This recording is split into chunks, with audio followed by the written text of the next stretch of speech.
We have been told the same story since childhood. It is a narrative woven into our textbooks, repeated in documentaries, and accepted without question by the modern world. The story goes like this. 14 billion years ago, a silent flash of light birthed space and time.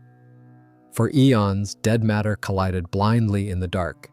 Galaxies coalesced, stars ignited, and eventually, on one accidental rock, cold chemistry became biology. Complex networks of nerves fired, a brain emerged, and suddenly, the lights of awareness turned on. In this story, you are a late arrival, a fragile, temporary spark trapped inside a massive, indifferent physical machine. But what if this entire timeline is completely backward? What if we have been looking at the cosmic landscape from the wrong end? What if the universe isn't billions of years old? What if it is actually being generated right now in this exact microsecond by something that has no beginning? For centuries, material science has tried to build a bridge from matter to mind. It has exhausted itself trying to explain how a physical object, a handful of gray tissue, can create a subjective, qualitative experience. The sharp taste of salt, the heavy ache of nostalgia, or the vivid brightness of a sunset. Philosophy calls this the hard problem of consciousness, and despite all our technological advancements, it has hit a definitive brick wall. No one has ever proven how dead matter can manufacture a single drop of awareness. So together let us flip the pyramid. What if we stop assuming that the world created the witness and instead look at the evidence that the witness creates the world? This isn't an exercise in blind belief, it is where the absolute edge of quantum physics and ancient non-dual philosophy begin to blur into one. As always in this channel, I'm not here to claim to be the expert.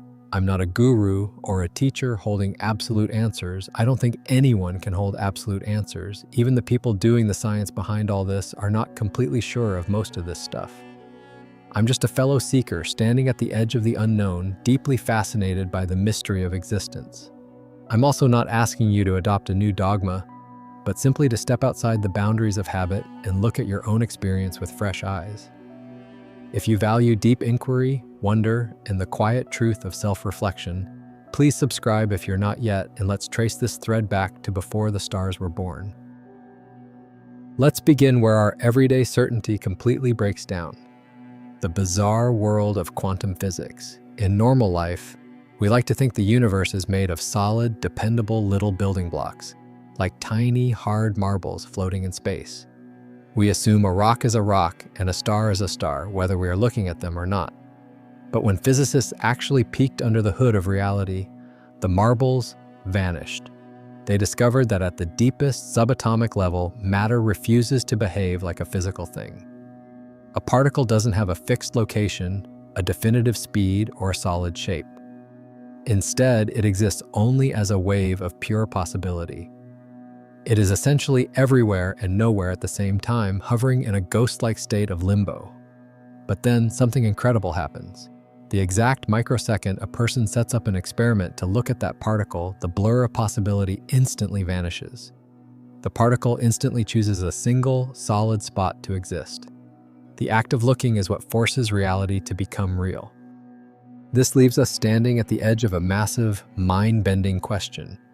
If physical things require a witness to snap into solid existence, what happened to the early universe? Think about the timeline we were all taught in school. For billions of years before humans or animals arrived, the cosmos was supposedly a chaotic furnace of exploding stars and cooling rocks. There were no eyes, no brains, and no biological life anywhere in the dark vacuum of space. But if there was absolutely no one there to look at it, how did it ever choose a shape? Why didn't it just remain a vast, blurry cloud of unexpressed potential? Think of reality like fluid water. Left entirely to itself, it flows in every direction at once, completely shapeless. Observation acts like a sudden flash freeze. It instantly locks that fluid potential into a solid, structured block of ice. Without a witness, the universe would have stayed eternally fluid. It could never have crystallized into a physical world. To solve this paradox, one of the 20th century's greatest physicists, John Wheeler, offered a radical solution. He suggested that reality is a participatory experience. Time, he argued, isn't a rigid, one-way street pointing only toward the future.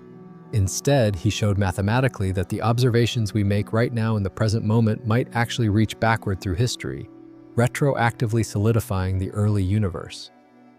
Imagine a vast blank canvas that has been sitting in a pitch-black room for eons. It has no color and no form.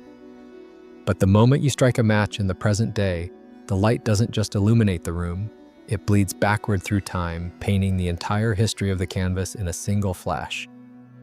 This means the ancient past isn't a cold, dead machine sitting independent of you. It is being held in place by the simple fact that you are here to experience it right now. Which leads us to a beautiful, unsettling mystery. If the cosmos required an observer to exist long before biological life was ever born on Earth, whose awareness was doing the looking? To understand how this is possible, we have to look at a massive mistake we've been making about our own brains. We are taught to believe that the brain is like a factory that manufactures thoughts, feelings, and awareness. We assume that if you wrap enough complex wiring together, it will magically start to feel something. But if you look closely at a human brain, it is just physical tissue, chemicals, and electrical signals. If you hold a piece of matter in your hand, no matter how much you study it under a microscope, you will never find an explanation for why it should experience anything. Electricity doesn't care about beauty. Chemicals don't feel sadness. How does a physical thing like a brain generate a completely non-physical experience, like the feeling of love or the deep vividness of looking at a blue sky? This mystery is so frustrating that philosophers simply call it the hard problem. And the reason we haven't solved it is because we are looking at the equation backward. What if the brain doesn't create consciousness at all? What if it's the exact opposite? Imagine a vast, endless ocean. This ocean is pure, living awareness.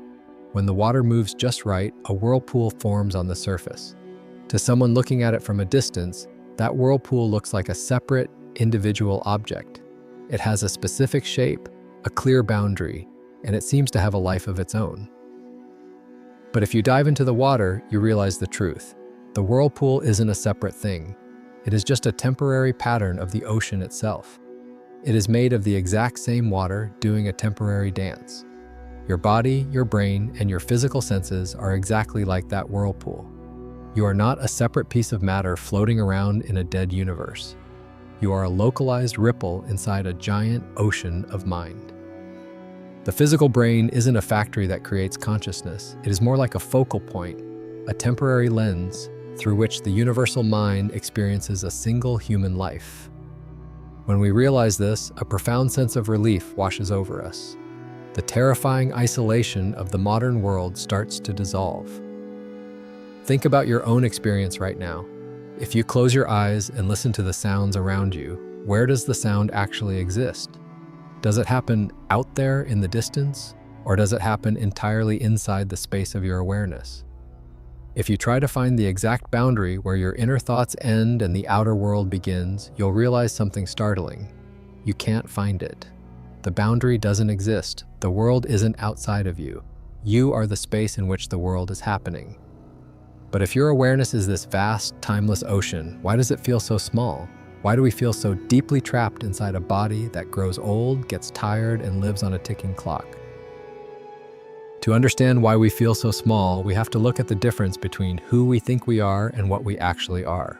We all have a name, a birthday, a collection of memories, and a physical body that changes every single day. We look in the mirror and see a face that is changing over time, and we naturally think, "That's me. I am this physical form and I am trapped on a ticking clock." But let's look closer at your actual, direct experience. Think back to your earliest childhood memory. Maybe you were 5 years old, looking out a window or playing in a backyard. The body you had back then was completely different. Almost every single cell in that tiny frame has died and been replaced by now. Your thoughts were simpler, your worries were different, and your daily identity was entirely unique to that age. Yet, if you really tune into that memory, the feeling of being alive, the silent, invisible witness that was looking out of those 5-year-old eyes is exactly the same witness looking out of your eyes right now. The scenery changed, but the viewer stayed the same. Your life is very much like a movie playing on a theater screen. The scenes change constantly. One minute it's a tragedy, the next it's a comedy. The characters come and go, the background shifts, and the plot relentlessly moves forward.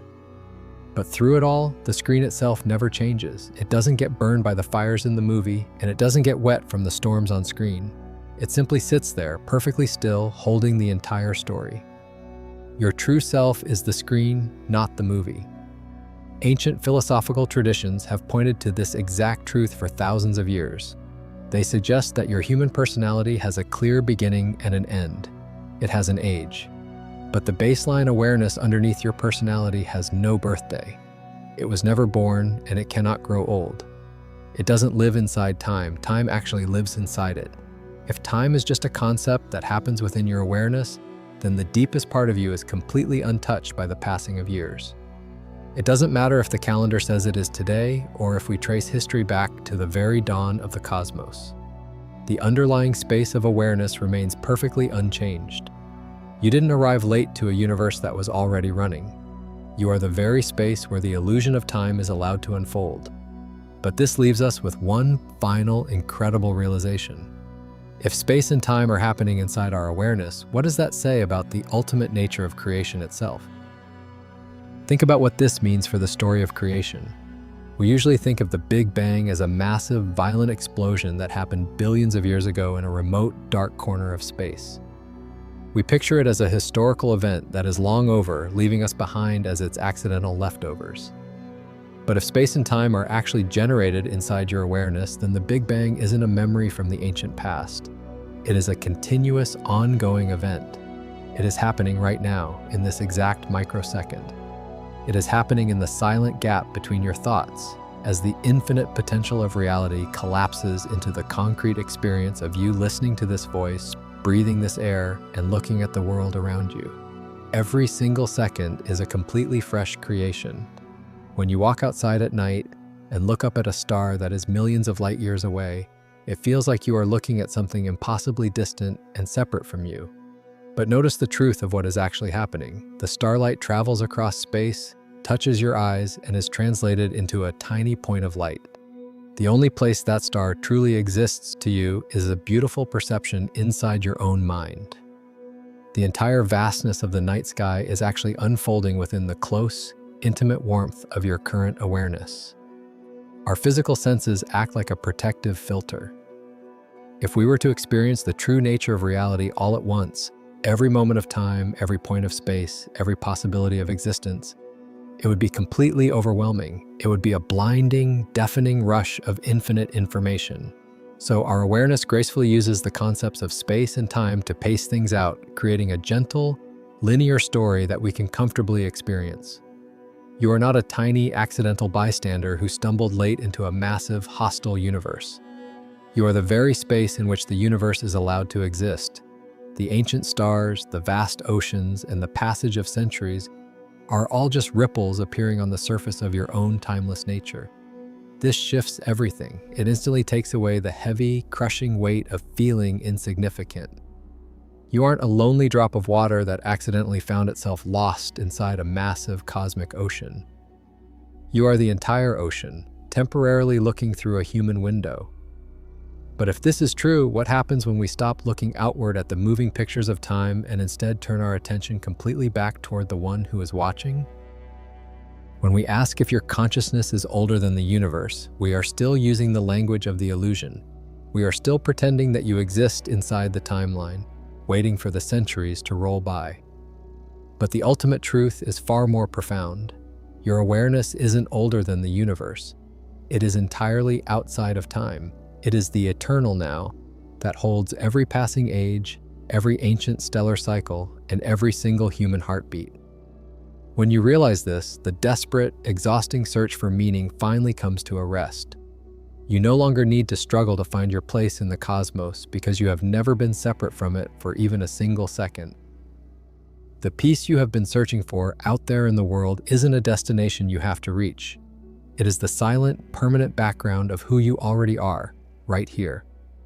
So, as the screen fades to black and the voice falls silent, don't rush to find the next answer or click into the next distraction. Just stay here for a moment, resting in the quiet depth of your own presence.